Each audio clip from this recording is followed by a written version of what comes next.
Alors, on a quand même constaté au tout début, en tout cas surtout la première vague, un consensus fort. Le président de la République qui a reçu toutes les forces vives de la nation, à commencer par les partis politiques et leurs leaders, y compris même ses opposants les plus irréductibles qui ont fait aux causes communes.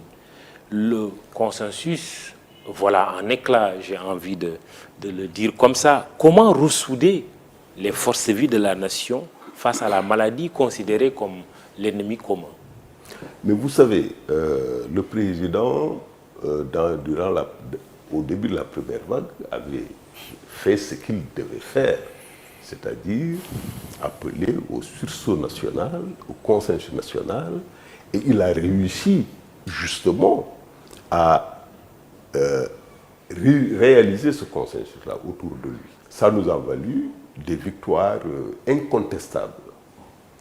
Ça nous a valu également un pilotage extrêmement rigoureux et flexible de la maladie, c'est-à-dire en termes notamment de comportement des populations. Nous n'avons pas appelé au confinement, l'État n'a jamais décidé de confiner qui que ce soit, mais les gens se sont autoconfinés. Les gens ont porté les masques, les gens ont respecté les autres gestes qui sauvent, tels que le gel, le lavage des mains, ainsi de suite. Même si la distance physique n'a pas été observée fondamentalement, il y a eu des efforts réels de nos concitoyens qui se saluaient, qui se serraient la main, qui se faisaient des bisous, etc. Tout ça a effectivement diminué. Mais aujourd'hui, tout le monde a joué le jeu. Mais à un moment donné, qu'est-ce qui a été constaté? En tout cas, l'opposition dit, mais tout cela, en fait, cacher un autre agenda. C'est des lois qu'on a fait voter en procédure d'urgence. C'est peut-être une éventuelle troisième candidature qui est visée. Bon, que répondez-vous? Ça, c'est aller trop loin. C'est aller trop loin parce que le fait constant, c'est que nous sommes en présence d'un virus mortel. C'est ça le fait constant. Oui. Et donc, je n'ai pas vu une seule fois la tentative de l'État d'instrumentaliser cette situation-là pour faire voter quoi que ce soit. C'est ce que l'opposition soutient.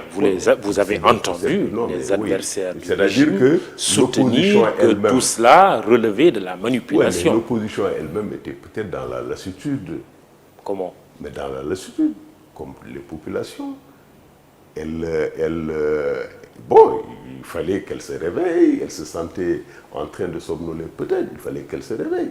Donc je ne sais quoi. Mais toujours est-il que ce qui a été la préoccupation fondamentale de l'État du Sénégal, c'était comment faire face durablement au virus en mobilisant des moyens. C'est des milliards qu'on a mobilisés pour les médicaments, pour le vaccin, et ainsi de suite, en soutenant les familles les plus démunies.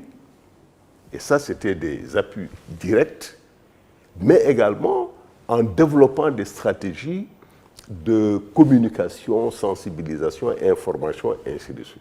Je pense que ça a été fondamental et ça continue aujourd'hui encore.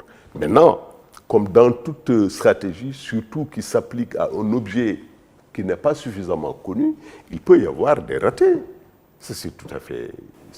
Oui, justement, normal. Des ratés, parlons-en. On a quand même eu une grosse polémique sur le matériel médical. Vous l'avez dit, des ressources ont été mobilisées. Oui. Même des télétons ont été organisés avec une contribution des citoyens, avec 1 000 francs, 2 000 francs. Tout le monde s'est mobilisé. À l'arrivée, il y a eu cette polémique sur le matériel médical qui se serait évaporée. Bon. Ça, je pense que le ministère de la Santé a porté plainte, je crois. Laissons la justice faire son travail. Vous savez, moi... Oui, c'est bien de dire la justice, mais l'État aussi a le devoir, je crois, parfois, de mener des enquêtes. Oui, mais l'État ne peut pas être juge et partie. Et c'est pourquoi l'État dispose d'instruments. Nous avons des instruments. Non, mais c'est clair. Oui. C'est clair que L'inspection générale d'État, la Cour des comptes, l'OFNAC, ça c'est des instruments créés par l'État. Le ministère de la Santé a montré que ce sont des accusations fausses, ce sont des allégations fausses, qu'il n'y a aucune preuve tangible de ce que ceux qui l'ont dit ou celui qui l'a dit, n'est-ce pas? Ils sont nombreux à le dire. Non, mais bon, mais on connaît quand même une figure, voilà, dans même si on a beaucoup parlé de Dr Babacar Niang. Oui, mais il n'y a pas une seule preuve qui vienne étayer ces accusations-là. Pour le moment, moi, je ne suis pas dans le secret des dieux. J'ai confiance en la justice. J'espère que les choses se clarifieront très rapidement. Mais est-ce que le président de la République, qui a un instrument justement quand des situations de ce genre se produisent, va, par exemple, demander à l'inspection générale d'État de clarifier les choses? Ça relève de sa discrétion. Oui. Il est évident, moi comme je le connais, comme je connais le président de la République, il est évident qu'il tient à ce que ça soit clarifié. Moi, ça c'est absolument certain, même si je n'en ai pas discuté avec lui, mais je sais qu'il tient à ce que cette situation-là soit élucidée. En activant l'IGE? Je ne sais pas quel corps de l'État ou comment il va procéder, mais c'est sûr qu'il ne peut pas mettre autant de milliards et puis entendre ce genre d'allégation et rester les bras croisés. Ça, il faut le lier également à la plainte déposée par le ministère de la Santé. Parce que quand même, c'est un discrédit. J'étais sur le département, j'étais sur les professionnels de la santé, y compris les administratifs, les techniciens, etc. etc. Et je pense qu'une fois pour toutes, dans notre pays, il faut que, quand on a la voix, quand on a la parole, quand on est écouté, nous devons éviter au maximum des accusations si on n'a pas de preuves pertinentes, si on n'a pas de preuves concrètes. Voilà. El Hadj Hamidou Kassé est l'invité de ce jury du dimanche, iRadio, ITV, iMedia.sn. Le défi de la mobilisation des communautés aussi se pose aujourd'hui. On parle des politiques, mais c'est toute une société qui doit se mobiliser. Quand je parle des communautés, c'est les chefs religieux et coutumiers, c'est d'autres organisations de base. Quel est votre avis là-dessus? Non, mon avis, c'est que, en fait, il y a énormément de choses qui se font à la base. Maintenant, c'est vrai que ce sont des trains qui viennent à l'heure. C'est-à-dire, tant que c'est de l'activité, entre guillemets, affirmative, c'est-à-dire constructive, positive. Bon, le mot positif est devenu très critique, comme Mahmoudou le disait tantôt.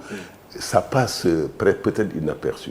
Mais au sein des communautés, il y a énormément d'actions qui sont entreprises, non seulement pour informer et sensibiliser, mais aussi pour renforcer les capacités de résilience et des communautés et des individus.